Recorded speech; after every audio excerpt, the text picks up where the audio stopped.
National Assembly can have elaborate time to present their case, and also the Deputy President can have the time to present their case. So that, Mr. Speaker, when they move to another fora, they will have opportunity of not of having the opportunity of being given a chance, the principles of natural justice. I thank you, Mr. Speaker. At the said morning sitting of the Senate set to begin at 9 a.m., the National Assembly has been accorded a maximum of 3 hours, which it will divide for the purposes of highlighting the evidence, inviting witnesses, if any, and for re-examination of the National Assembly team after cross-examination by the Deputy President or his legal team. For the cross-examination purpose of the National Assembly evidence, the Deputy President, in person or through his legal team, has been allocated a maximum of 2 hours immediately after the National Assembly finishes arguing its case. This will then pave way for the National Assembly to exhaust the remainder of its initial allocation of 3 hours to re-examine its team or witnesses if necessary. The honorable senators will then have 1 hour for questions or clarifications before the House adjourns for the day. The House will then reconvene on Thursday, October 17th, 2024 at 9 a.m. when the Deputy President will have 3 hours to present his evidence and invite witnesses if any. After this, the National Assembly will have another 2 hours to cross-examine the DP's evidence. The DP will then use the balance of his initial allocation of 3 hours for re-examination of his team or witnesses after the cross-examination engagement with the National Assembly team. After this, the honorable senators will then have 1 hour to ask questions and clarifications before the National Assembly team and the Deputy President are accorded 1 hour each to make closing statements. This will then pave way for the House to debate and eventually take a vote. Once we see the documentation and the list of witnesses,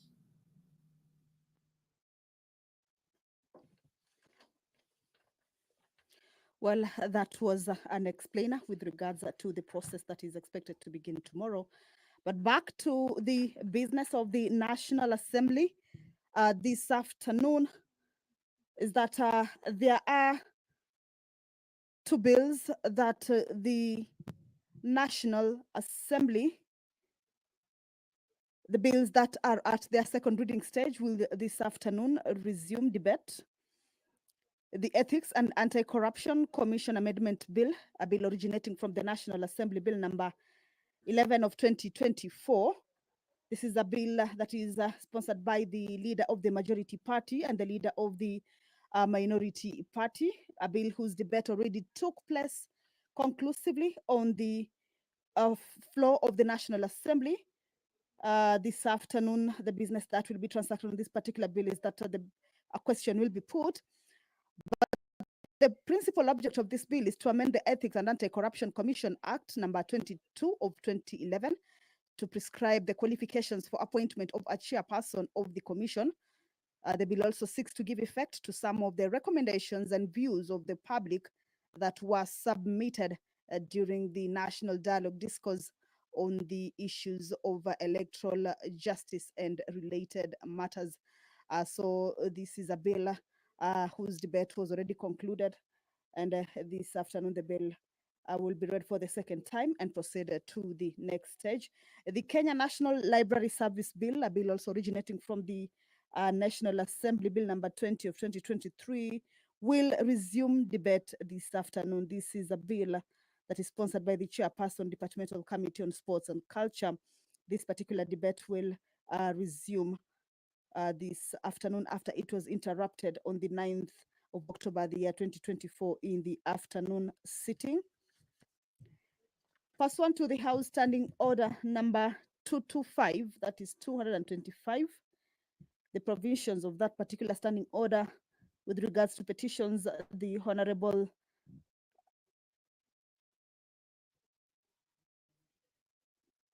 Caleb Mule for Machakos Town, on behalf of concerned citizens, will be presenting a petition with regards to failure of Insurance Regulatory Authority, that is IRA, to protect public transport operators on insurance claims. This is a petition that will be presented by the Honorable Member Caleb Mule, of course, passed on to the provisions of the House Standing Order. But as you can see, that is the Deputy Speaker of the National Assembly, Honorable Gladys Boss, already in the chambers. She will be presiding over this afternoon sitting. Allow me to hand you over to this live broadcast that is brought to you by PBU in partnership with KBC. Good afternoon. Honorable members, let us pray. Almighty God, who in your wisdom and goodness have appointed the officers of leaders and parliament for the welfare of society and the just government of the people, we beseech you to behold with your abundant favor as your servants whom you have been pleased to call to the performance of important trusts in this republic. Let your blessings descend upon us here assembled, and grant that we treat and consider all matters that shall come under our deliberation in so just and faithful a manner as to promote your honor and glory, and to advance the peace, prosperity, and welfare of our country and of those whose interests you have committed to our charge. Amen.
Sergeant at Arms, you can ring the bell for 5 minutes.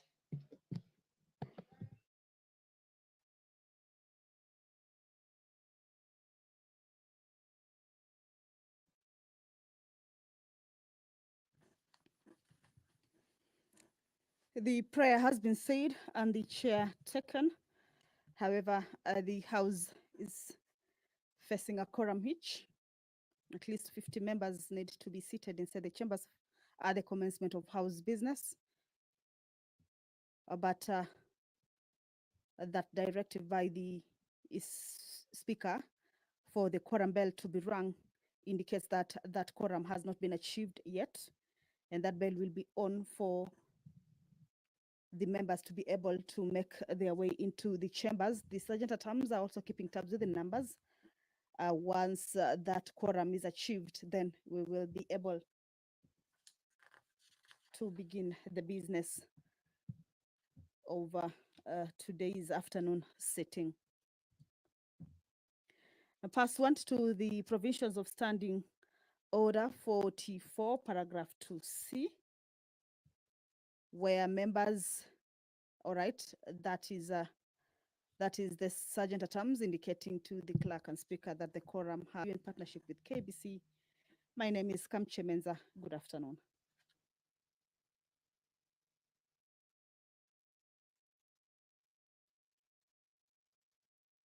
Honorable members, let us proceed. First order. Order number 1, administration of oath. Order number 2, communication from the chair. Order number 3, messages.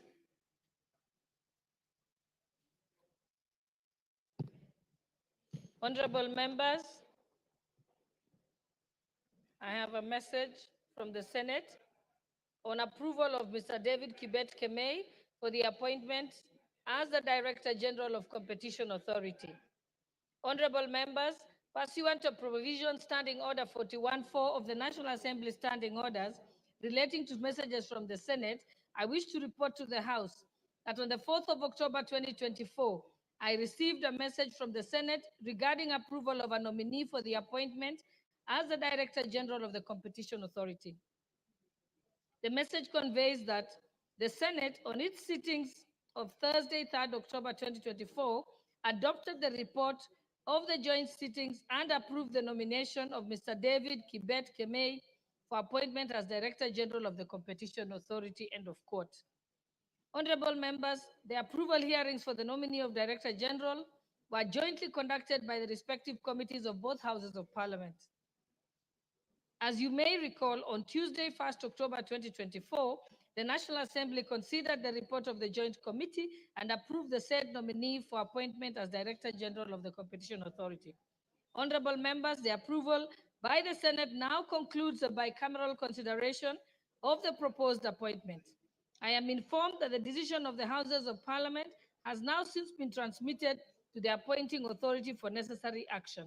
The House is accordingly informed. Thank you.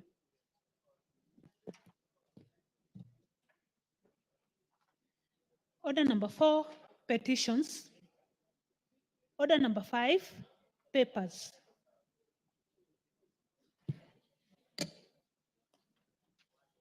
Honorable Speaker, I beg to lay the following papers on the table of the House today, Tuesday, October 15th, 2024. 1. Legal notice number 147 of 2024 relating to the Social Health Insurance Amendment Regulations 2024 and the tariffs for the healthcare services under the Social Health Insurance Act. Number 2, the annual corporate report of the Office of the Auditor General for the financial year 2023-2024.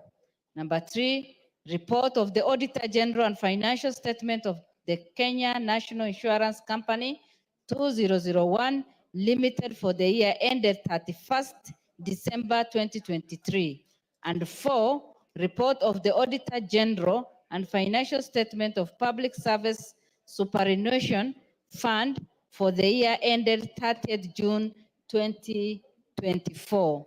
Honorable Speaker, I beg to lay.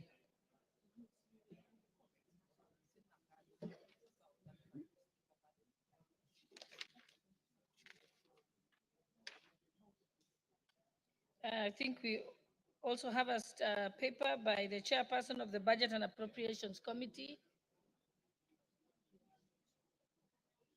Who is representing the chair or the vice chairperson, Honorable Emase? You may proceed. Thank you. Honorable Speaker, I beg to lay the following paper on the table of the House today, Tuesday, 13th October 2024. The report of the Budget and Appropriations Committee on its consideration of the Senate amendment to the Division of Revenue Amendment Bill, National Assembly, Bill number 38 of 2024.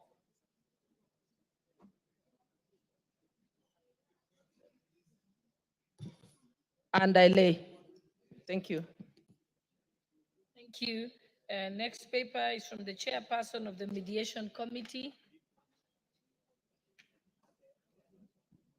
You may proceed, Honorable Kangogo. Thank you, Honorable Speaker. Honorable Speaker, I beg to lay the following paper on the table of the House today, Tuesday, 15 October 2024. The report of the Mediation Committee on the Water Amendment Bill, the National Assembly Bill, number 33 of 2023. Thank you, Honorable Speaker. Thank you. Next order.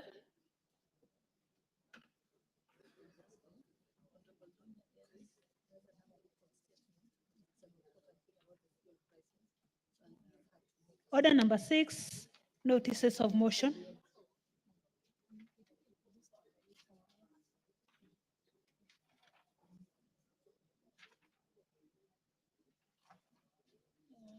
The chairperson, you have a notice of motion. Chairperson for the Mediation Committee, Honorable Kangogo. Yes, Honorable Speaker.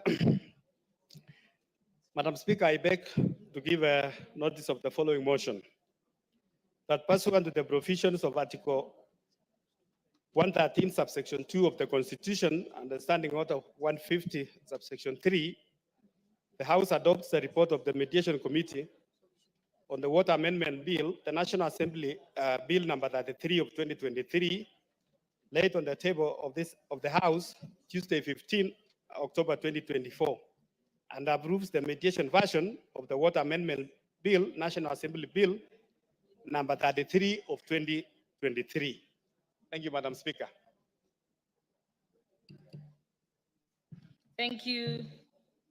And honorable members, permit me before we go to the next order, which is order number 7, it has just come to my attention that under order number 4, there was actually a petition by the honorable member for Machakos Town, Honorable Caleb Mule, which was omitted by mistake. So I'll give you a chance. Honorable Mule, are you ready? You may Yes. proceed. Thank you. Then we shall go back to order number 7 after this. Thank you, Madam Speaker. Madam Speaker, it's on the public petition number 17 of 2024 regarding the failure of Insurance Regulatory Authority to protect public transport operators on insurance claims. I, the undersigned, on behalf of Machakos Matatu Owners Association, MAMOA, draw the attention of the House that MAMOA represents over 4,000 public service vehicles operating in the lower eastern region of Kenya. The association and its members have constantly complied with all relevant laws governing the public transport industry. That the Insurance Regulatory Authority is mandated by the Insurance Act to, among others, formulate and enforce standards for the conduct of insurance and reinsurance business in the country. That the grievances by the operators stem from the recurring and persistent financial losses they suffer caused by insurance companies that fail to uphold their legal and contractual obligations. That although all vehicles fully comply with the required terms and conditions for partnership with insurance company, they have been unjustly subjected to severe economic hardship, leading to the loss of property and livelihood. That the following insurance companies regulated by the IRA have consistently refused to honor claims from operators in the event of accidents, namely Invesco, Amaco, Direct Line insurance companies. That despite payment of monthly premiums for these insurance companies, securing compensation for accident victims have proven extremely difficult due to inefficiency and ineffectiveness of the aforementioned insurers. That in many cases of accident involving their fleet, these operators face double expenses because despite paying premiums, they are forced to compensate accident victims themselves contrary to the legal framework. That these issues have plagued them to decades and have been perpetuated by the regulator's failure to exercise its legal mandate to regulate the insurance companies mentioned. That in addition to failing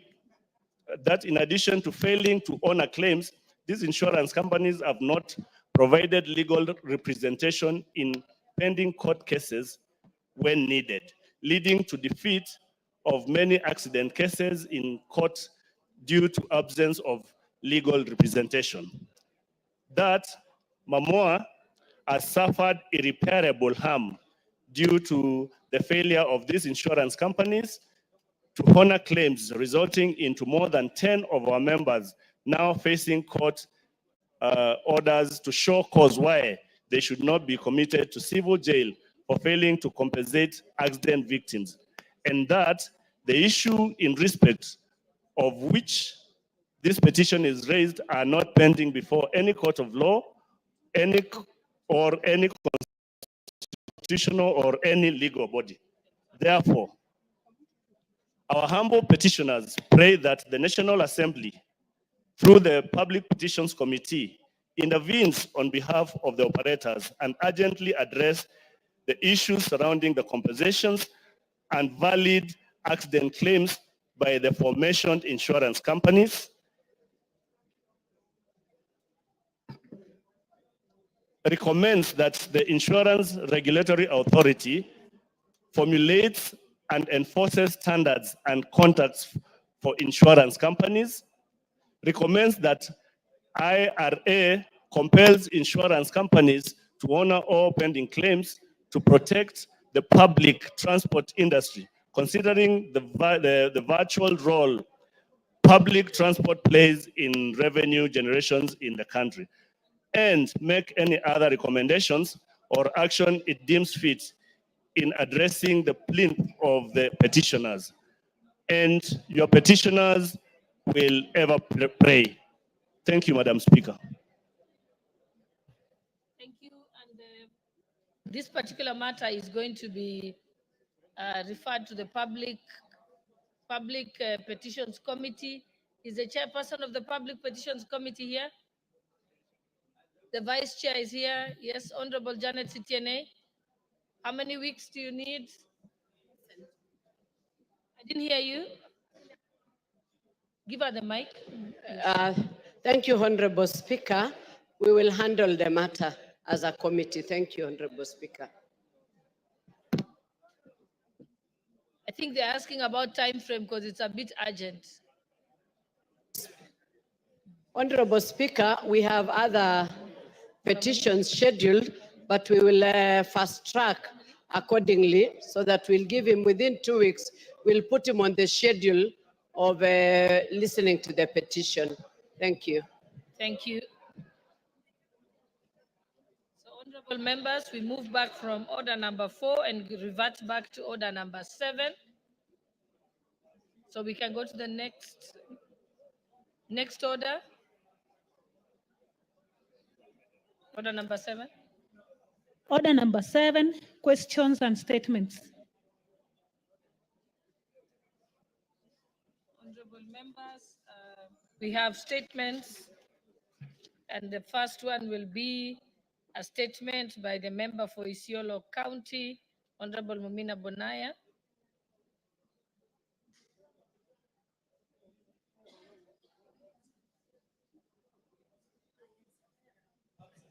If Honorable Mumina Bonaya is not present, okay, we'll proceed to the next one.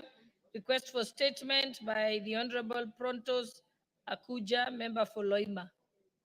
Is the member for Loima present to seek his question? That will pass then that one.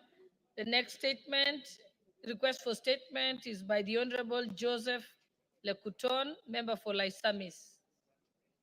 Member for Laisamis is present. Let him have the mic. You may proceed. Thank you, Madam Speaker. Honorable Speaker, pursuant to the provisions of Standing Order number 44, subsection C, I wish to request for a statement from the chairperson of the Departmental Committee on Education regarding the submersion of learning institutions due to rising water levels in Lake Turkana. Honorable Speaker, for generations, Lake Turkana has been a vital resource for the people's economic and cultural well-being, with fishing being their primary source of livelihoods. Regrettably, over the past 4 years, Honorable Speaker, the rising water levels in Lake Turkana have led to the closure of a number of learning institutions as they have been submerged. This has greatly impacted not only the residents' way of life, but also the educational opportunities for their children. The rise in water levels has adversely disrupted students from learning further. And further, Madam Speaker, this has led to a reduction in attendance of learners to schools, hence negatively affecting the gains made towards enhancing access to basic education. Honorable Speaker, it's against this background that I seek to request for a statement from the chairperson of the Departmental Committee on Education on the following: a detailed report on the number of schools and students who have been affected by this submersion, urgent measures being put in place to ensure all affected students are able to attend schools, including steps taken to relocate submerged schools and provisions of temporary classrooms and offices to enable learning to continue, and plans put in place to ensure candidates are able to undertake their exams in October 2024. I thank you, Honorable Speaker. Thank you, the chairperson for the Committee on Education, or a member who's present to give an undertaking on behalf of the community. Honorable Melly, I couldn't see you. Yes.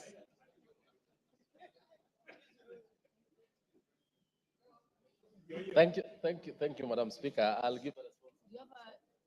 Yes, yes. I'm saying I'll give a response in 2 weeks' time. Okay. Thank you, chairperson.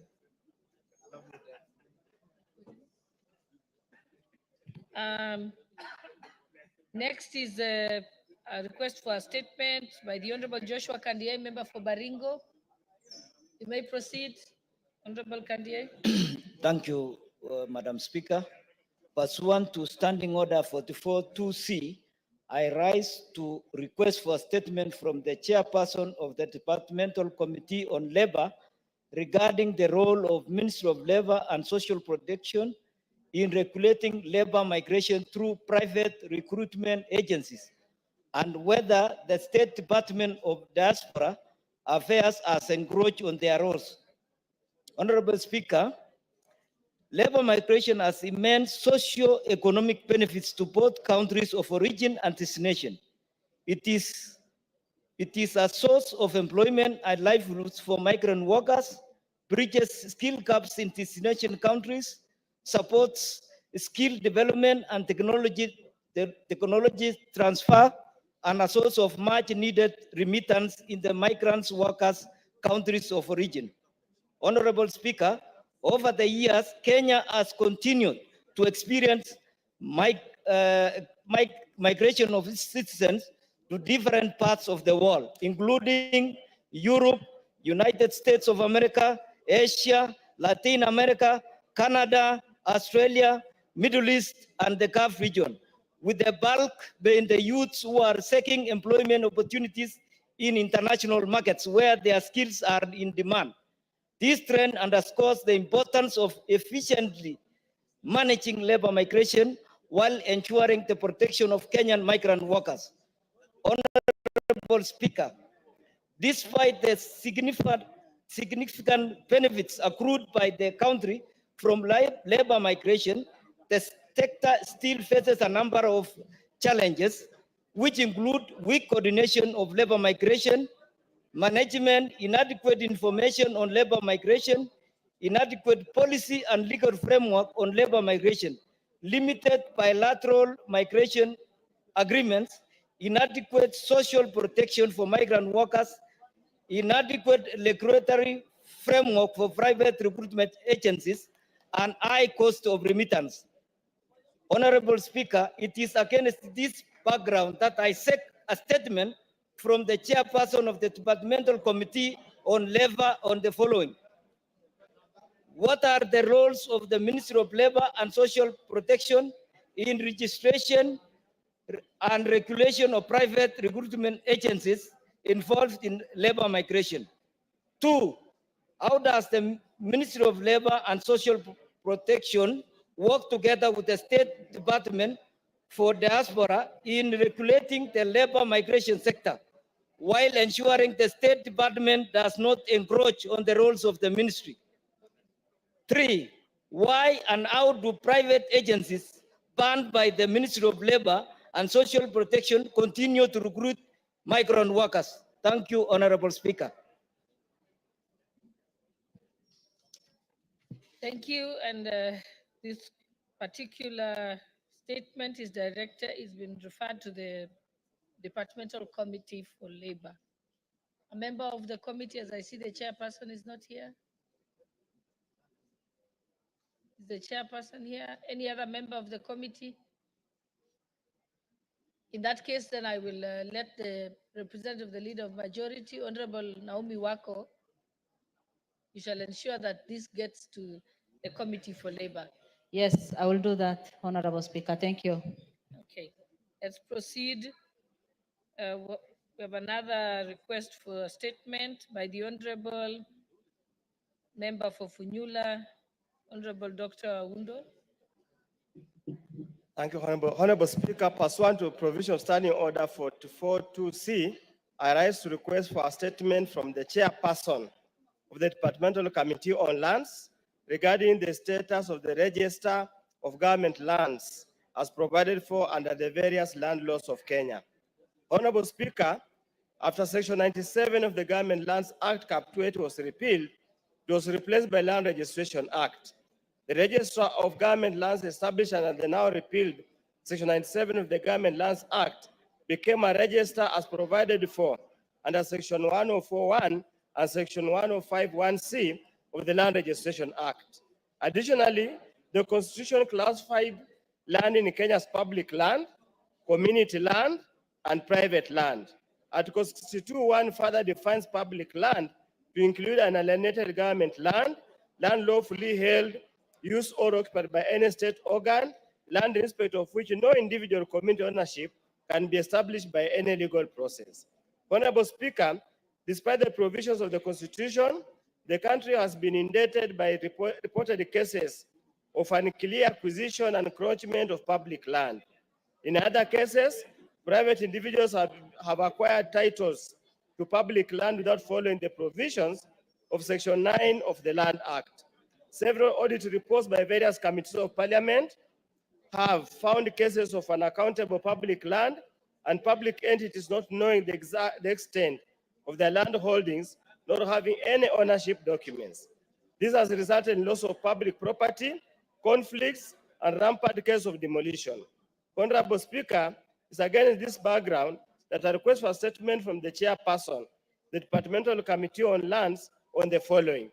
Number one, the current number of titles and parcels of land and the total number of government lands appearing in the defunct register of government lands that was transitioned to the new land register as provided for under Section 104.1 and Section 105.1c of the Land Registration Act number 3 of 2012.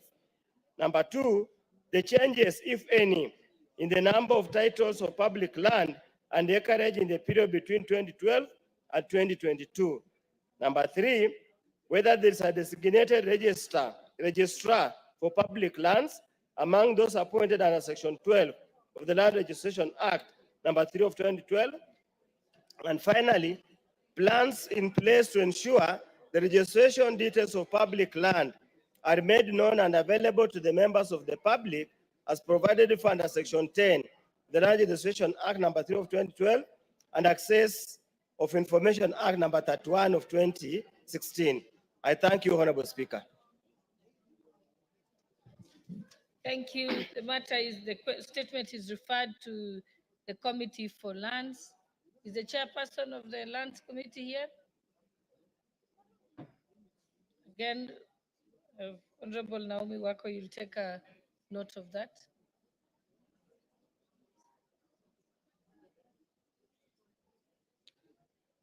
Thank you, Madam Speaker. I undertake that because the members has raised a weight issue, we need about 4 weeks as a committee to reply or to respond to that. Thank you. Thank you. That's noted. And now I think the Honorable Member for Loima is back, and therefore I'll give him an opportunity to also request for his statement. Honorable Prontas Akuja. Yes, thank you, Honorable Speaker. Honorable Speaker, allow me to request for a statement regarding the school feeding program in public primary schools in pastoralist communities. Honorable Speaker, pursuant to the provision of Standing Order 44.2c, I wish to request for a statement from the chairperson of the Departmental Committee on Education regarding the school feeding program by the National Council for Nomadic Education, NACONEC. Honorable Speaker, the National Council for Nomadic Education in Kenya, NACONEC, is a semi-autonomous agency established under the Ministry of Education with the mandate of initiating the development, implementation, and review of policies in all matters regarding to education in ASAL areas. The Council mobilizes funds and other resources from various sources in order to support relevant programs, including school feeding program in nomadic regions. The school feeding program was designed to promote education by increasing school enrollment, improving the health of school-going children, and enhancing overall academic performance. However, it is deeply concerning the public primary school in other areas, specifically in Loima constituency in Turkana County, are facing an acute shortage of food supply since the commencement of the current term, which has been a recurring problem. Honorable Speaker, this situation is particularly alarming given that grade 3 and grade 6 candidates are expected to sit for the national assessment soon. Many vulnerable children who are motivated by availability of food in schools have been forced to drop out of school. The shortage severely undermines the welfare of the learners and has a negative impact on the education sector in the region. Honorable Speaker, it is against this background that I request for a statement from the chairperson of the Departmental Committee on Education on the following. One, reason for the persistent delay of food supply on public primary schools in other regions. Number two, report on assessment of NACONEC's capacity to meet the educational needs of marginalized communities, including any challenges the agency might be facing. Number three, plans for immediate intervention to ensure timely supply of food to the affected schools. Thank you, Honorable Speaker. Okay, the request for statement will be forwarded to the chairperson of the Education Committee.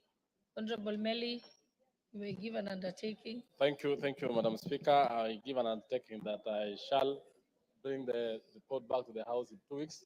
But Madam Speaker, on the issue of El Molo and because the examination process is actually due or has started already, I promise to undertake that I bring the report before Thursday, especially on the examination issue. I thank you, Madam Speaker. Thank you. Honorable members, before we continue with the request for statements, I wish to recognize the presence of the following schools seated at the public gallery: prestigious Vineyard Academy from Embakasi East constituency, Nairobi County. Also St. Dominic Kitise Secondary School from Makueni constituency, Makueni County. And lastly, Njumbi Primary School from Mathioya constituency, Muranga County. On behalf of the National Assembly, I wish to welcome them to the House. Thank you. Next, we have a statement by the Honorable Doris Donya, member for Kisii. Thank you, Madam Speaker. There's something I want to note. Today, for the first time, I bought the newspaper and I saw the petrol prices have gone down by 8 shillings. Diesel has gone down by 3 bob or 3 shillings. And kerosene has gone down by 9 shillings. What by 6 shillings, that is now like 7 shillings because it is 6.9. I was not good in math, but this 6.9 could be 7. Madam Speaker, I was just discussing with the Honorable Clive. I was telling him I've seen prices go up. When prices go up, those of us who use matatu, the fares hike. They hike. That is maybe from 2015. Now the prices have gone down. I was telling, I don't see a day when I will wake up and find the prices of transport have gone down, now that most of the transportation vehicles are using diesel. I wanted to note the government is doing good work, but customers down here, we are not feeling the goodness of these prices going down. Thank you, Madam Speaker. That matter, I think, will be responded to by the chairperson of the committee, Transport Committee. Any member of the Transport Committee here? Honorable Milema, you want to say something? Honorable Dawood?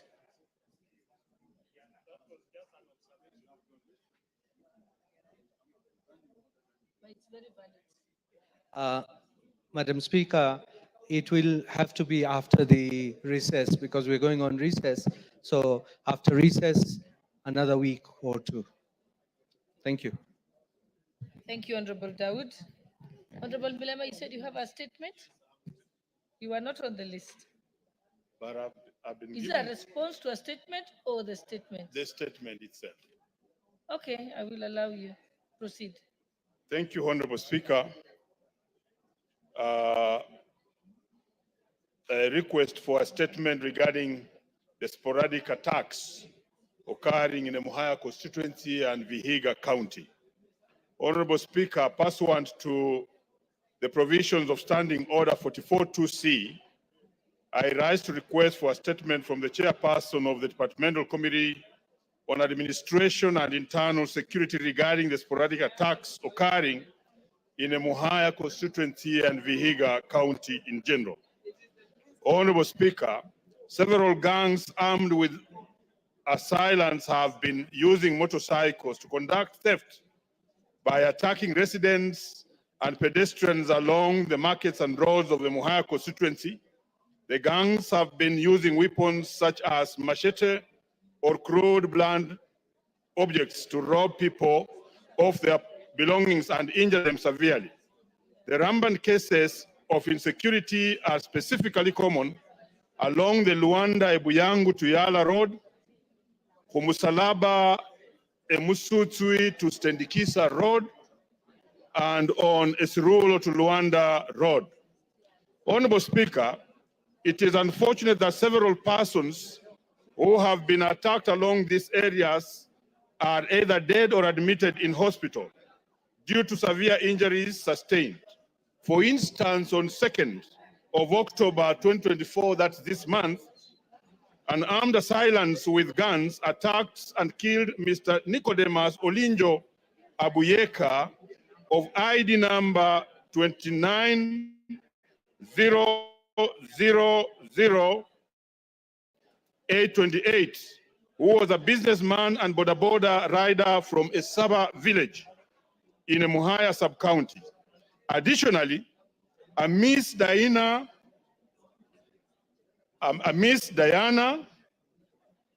Mamamboga vendor at Luanda Market was killed on 24th September 2024, while two other people, namely Eli Mukuna and Mr. Anthony, were attacked by the armed assailants at Sokomoko and have been hospitalized due to severe injuries that they sustained. Honorable Speaker, it is against this background that I request for a statement from the chairperson of the Departmental Committee on Administration and Internal Security on the following. That one, a status report on investigations into the killing of Nicodemus Olinjo Abuyeka from a suburb village in a Muhaya constituency, Vihiga County, which was reported at Mbali Police Station on OB number 23/02/10/2024, and if any arrests of the assailants have been made by the police. And two, the measures put in place by the government to ensure deployment of additional officers to police stations in the Muhaya constituency to enhance security, including the timeline for deployment. Honorable Speaker, I add to indicate that this is not the first time I'm asking this, that in the so-said constituency in Muhaya, we have 4 police posts and 1 main police station that is not occupied. That is one, the sub-county headquarters at Msire, not occupied despite the fact it's finished. Then we have a Buhaya police post not occupied, a Murembe not occupied, and Ipali not occupied. Thank you, Honorable Speaker. That request for a statement is referred to the Committee for Administration and Internal Security. Is the chairperson present? Yes, Honorable Tongolo. Yes, Honorable Speaker. I will bring the response in 2 weeks, but I want to add one thing on the issue of constructed and completed police stations, as indicated by the Honorable Member. that has got no personnel, I think it's an issue that we can follow up with him, with the IG, does not have to wait even the 2 weeks when we bring the issue of incidents of death and killings. All right, thank you very much. Now we proceed to get the responses from the statements that have previously been placed before the House. The first one was the answer to the statement by Honorable Wario, member for North Hall. Do you have a response, the Honorable Tongoyo, on that one? Honorable Speaker, on the question being asked by, which was asked by Honorable Wario on the issue of North Hor, this issue was canvassed and actually discussed in depth with the CS Interior when he appeared before the committee last. And actually, there are even a lot of progress, because even the meeting with the leaders of that region has been already taken place. So as such, I have the response, but I prefer maybe to table it as being a document of the House. But we had already discussed it. Thank you. Let's move to the next response, which is still with you. The one by the answer to the statement by member for Igembe Central, Honorable Carito.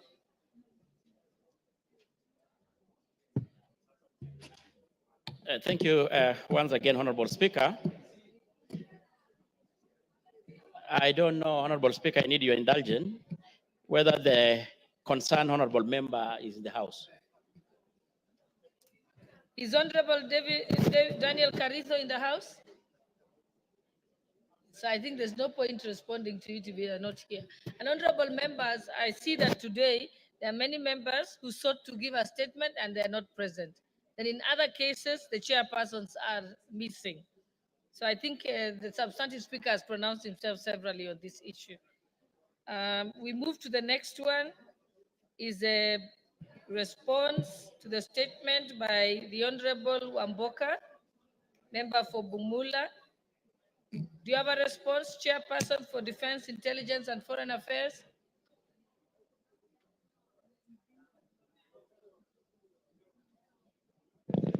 Thank you, Honorable Speaker. Yes, I do have a response. And my response is as follows. Madam Speaker, the member of Bumula constituency, Honorable Wanami Wamboka, sought for a statement pursuant to Standing Order 42, 2C, on the disparities in the Kenya Defense Forces recruitment. He specifically raised the following concerns in his request. Number one, the reasons behind the rampant irregularities during KDF recruitment. Number two is a comprehensive list of youth who were recruited in the last recruitment per sub-county, including those who claimed to have hailed from Bumula constituency. And number three, steps taken by the ministry to ensure that future recruitment processes are fair and transparent. Madam Speaker, the committee engaged the Ministry of Defense and above concerns by Honorable Wanami Wamboka, on the above concerns by Honorable Wanami Wamboka, and I therefore wish to respond to the issues as follows. Number one, on the reasons behind the rampant irregularities during KDF recruitment. Factors contributing to the perceived prevalence of irregularities during KDF recruitment include the systematic and cultural tendencies within segments of population that seeks to manipulate the process through various methods, including bribery, extortion, and intimidation. The ministry upholds a strict zero tolerance policy regarding such conduct. And question number two, on a comprehensive list of youth that were recruited in the last recruitment per sub-county, including those who claimed to have hailed from Bumula constituency. The response will be, Madam Speaker, in the most recent KDF recruitment drive carried out in 2023, 14 individuals from Bumula constituency were recruited, 12 male and 2 female. Number three, steps taken by the ministry to ensure that future recruitment processes are fair and transparent. The response will be, the ministry continues to ensure that KDF recruitments remain a fair and transparent process through civic sensitization and mass media information to curb recurrent malpractices. I submit and I thank you, Honorable Madam Speaker. Honorable Wamboka, are you satisfied with the response? Honorable Speaker, definitely not. The gist of this question was that people were recruited in Bumula constituency and they do not come from Bumula constituency. I went and engaged my administrative officers, the chief, Madam Lucy Magoha, for instance, Assistant Chief Ruben, and all the village elders. They do not know any one person who was recruited from Kimaeti sub-county. And that is the gist of this question. What I expected from the chair, who is my good friend and my namesake, is that you give me the names that you purport were recruited, recruitees of Bumu on a comprehensive, just a minute. My question number 2 was a comprehensive list of the youth that were recruited. How do you understand that question, Honorable Chair? Honorable Speaker, this clearly, the chairman is trying to hide something. He knows the truth that Bumula was disadvantaged, just like many other constituencies in this republic, and he's trying to cover it up. Please do not politicize the military of Kenya. It may be the only thing that is remaining professionally in this republic. We want fairness. We want every corner of this country, every sub-county to feel part and parcel of that institution. So, Honorable Speaker, of course, my question was not answered. I do not have the list. I need to see the list so that I disapprove the chairman that those people he has in the name of Bumula constituency do not come from Bumula constituency. Thank you. Do you have an answer, Honorable Birch? One more. Okay, allow, you have a point of order, Honorable Milema? Thank you. On a point of order, just to emphasize, I'm sorry, Honorable Speaker, what is said. It's a matter that the chair can take very seriously. Because I had a similar situation. And I have to explain it well, Honorable Speaker. When our former senior colleague was still under that particular ministry. And the names of the people who were recruited in the armed forces, Honorable Speaker, from Emuhaya, were not from Emuhaya. And you know that it's glaring, it has to be said, that even the officers working under the provincial administration GAO, they know that some syndicate somewhat is happening where these names can be mopped up and be fitted from a certain constituency and go away. So at the end of the day, the celebrated quarter, Honorable Speaker, which would want all departments to adopt, whether it's the Ministry of Roads, the Ministry of Energy, and now the armed forces, police, and even the NYS, chair is not being followed. And therefore that emphasis should make you, as you go back to look at your research, to look at the holistic picture in many of our constituencies. Thank you, Honorable Speaker. Yes, Honorable Koech, Chairperson. Madam Speaker, now that 2 members have raised this issue, let me first say that maybe, Honorable Wamboka, it would have been easier if you had given me the names of those you think are not from your constituency. But number 2, as a matter of concern, because now it looks like it touches on most members of parliament, I'll take a step further to make sure that as members are requesting that there might have been recruitment that have been done in different sub-counties, but the names really are not from those sub-counties, to make sure that that anomaly is worked on, because whatever has happened now, and make sure that in future recruitments, if it is for Emuhaya, for instance, we make sure that all the 14 names, like has been provided now, are from that constituency as indicated. Because it will be a lie then to say, you are, for instance, going to have recruitment in Bumula and go and get people from Shinyalu, register in Bumula and be employed from Bumula. So I will take that matter up. And if Honorable Wamboka has more questions in regards to that and the names as he's requesting, I will then put the question to him, which of the names of the 14 that were recruited are not from his constituency? Member from Bumula, do you have the list? You were given the list. Honorable Speaker, National Assembly has asked the ministry to provide the names of the people they recruited in Bumula constituency. For crying out loud, why is the chairman passing back the ball to me? Because he knows he cannot produce those names, Honorable Speaker. And now the chairman says this is now a bygone, that it has passed. I find that too unreasonable, Honorable Speaker, because this is how constituencies, different constituencies have been missing out while others continue employing more people. It beats logic, Madam Speaker. Why would you pick children from Garissa constituency, for instance, and come and recruit them through Bumula constituency? Why would you pick Kiambu children to come and recruit them through Emhaya constituency? And now that he is admitting that it has happened, what measures do we have to put in place to ensure that those constituencies who suffered are restituted?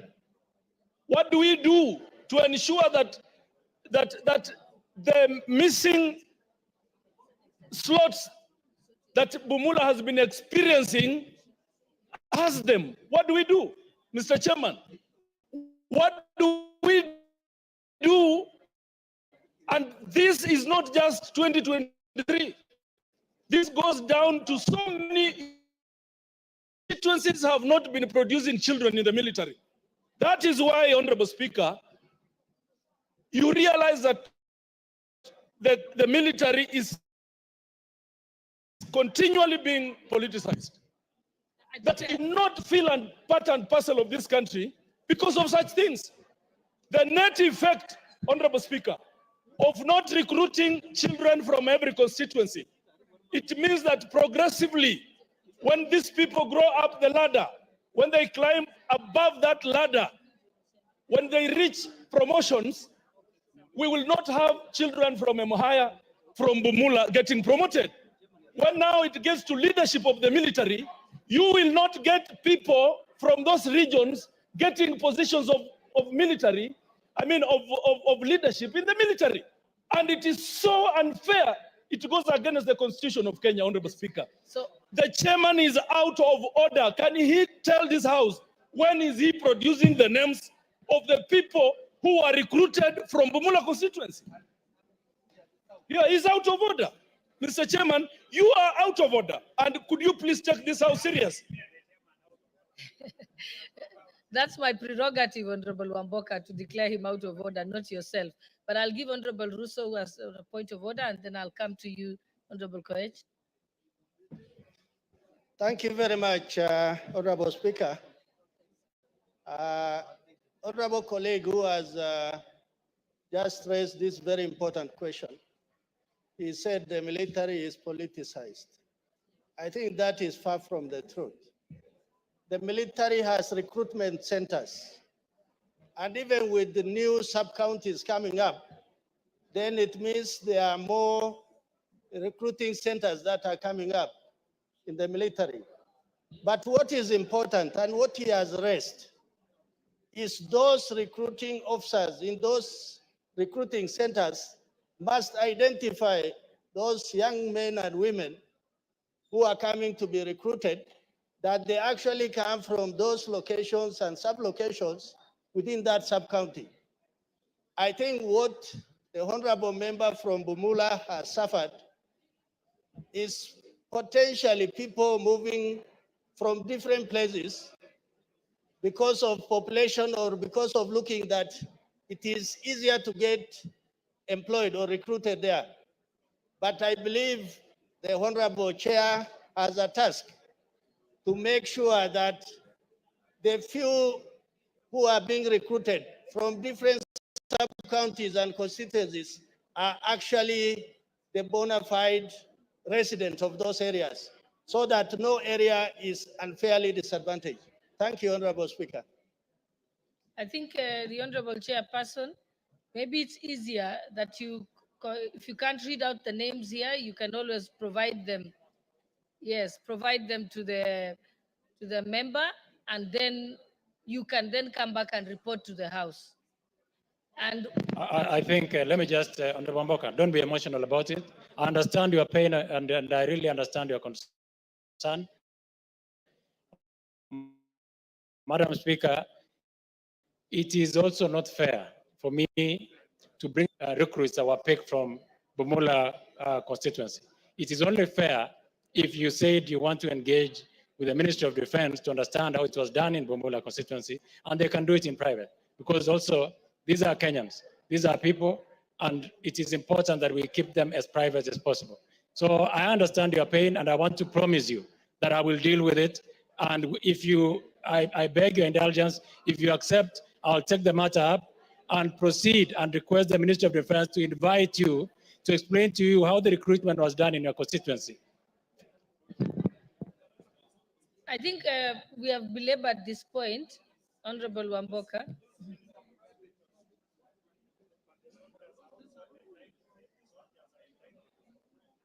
Honorable Wamboka, I'm helping you here so that you can get a resolution. Honorable Wamboka, I will help you get a resolution. Usually, the names are published in the dailies. Isn't that right? Honorable Chairperson, the names are normally published in the dailies. Per constituency.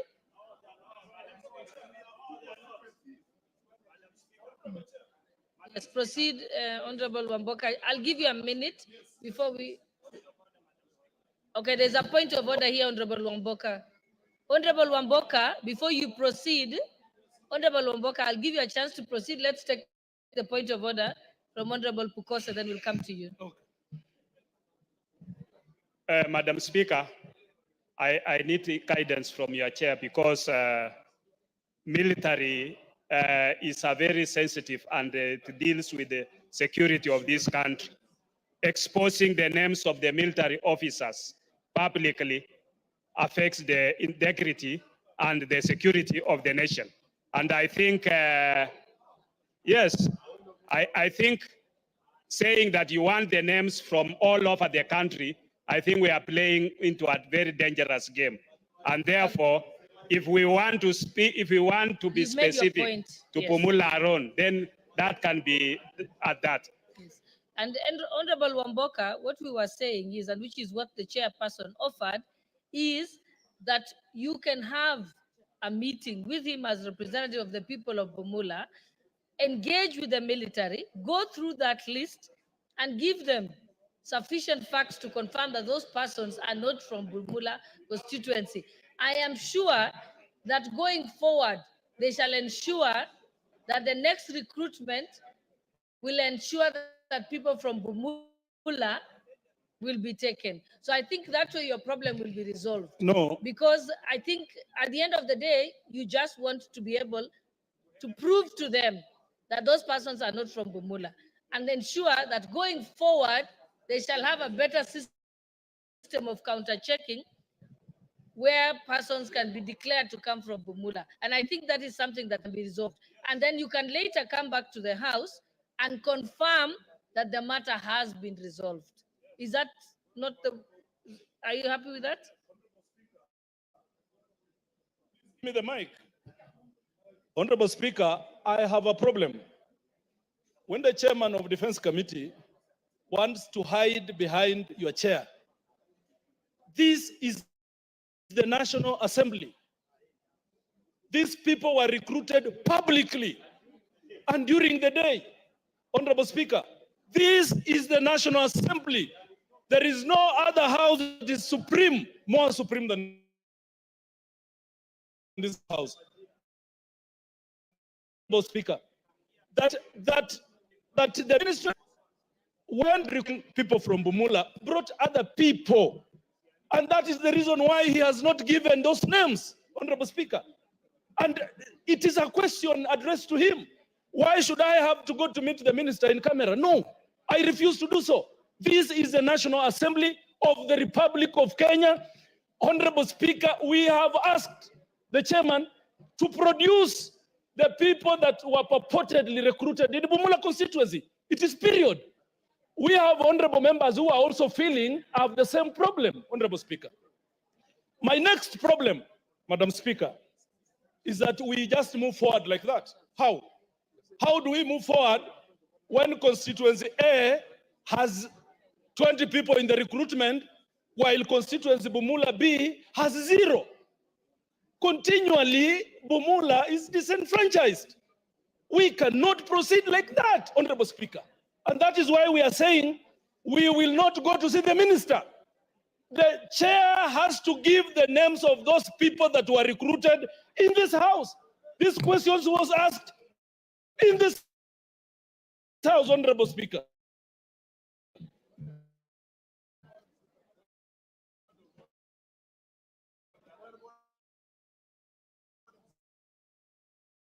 I think the chairperson is not saying he won't give name.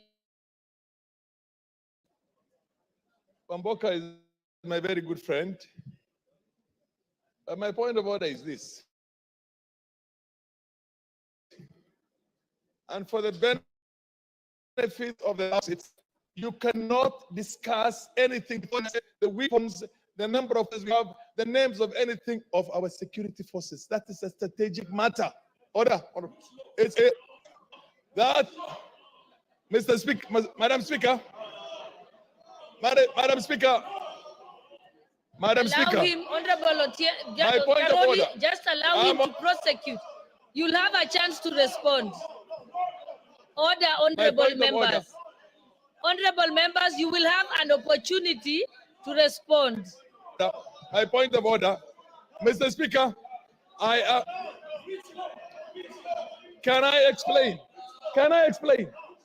Honorable Do you want to listen or you want to Wamboka. shout? Order, honorable members. Honorable Wamboka, we've given you so much. Hold on. Honorable Wamboka, we have given you great opportunity to prosecute your case. We are still prosecuting your case. You have not been gagged. Honorable Clive, if you have something to say, you can rise on a point of order and speak to it, but not heckle from your seats, because that way we will not make progress. He's allowed to let each member say their part. Then we can proceed, whether you disagree with it. Because how would you feel, Honorable Clive, when you will want to say something, if other people agree and heckle, how will you feel? Let everyone have their say. It doesn't necessarily mean that other people can speak and others cannot. So proceed, Honorable Farah.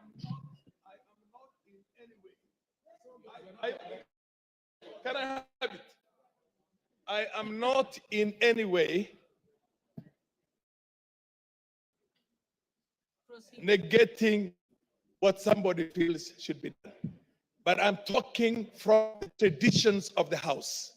If you want to discuss a matter that's of national security, you seek an appointment, you have the House in camera. And all they have a national, we have no way in the world. No, I am on a point of, can I finish my point of order? You cannot discuss. And you're lucky because if I was on the chair there, I would throw you out if you insist on that. Thank you.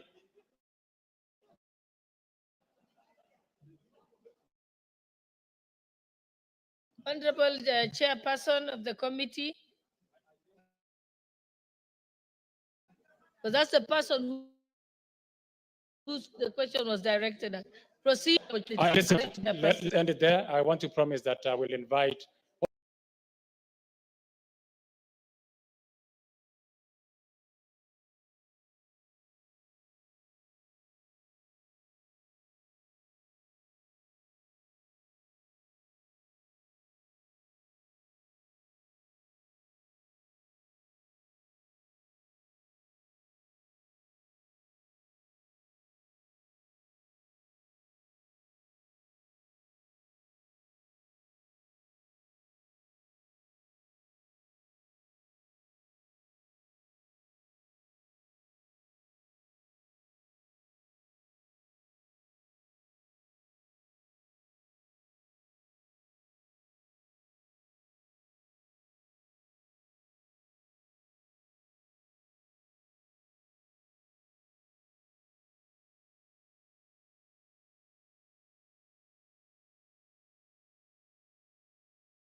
the issues raised in this petition, which also appear to relate to those in petition E522 of 2024, which has been certified for purpose of appointing a bench of an even number of judges to hear, I certify this petition as public interest in terms of Article 165 sub-Article 4 of the Constitution. This file is to be placed before the Honorable Chief appointing an even number of judges to hear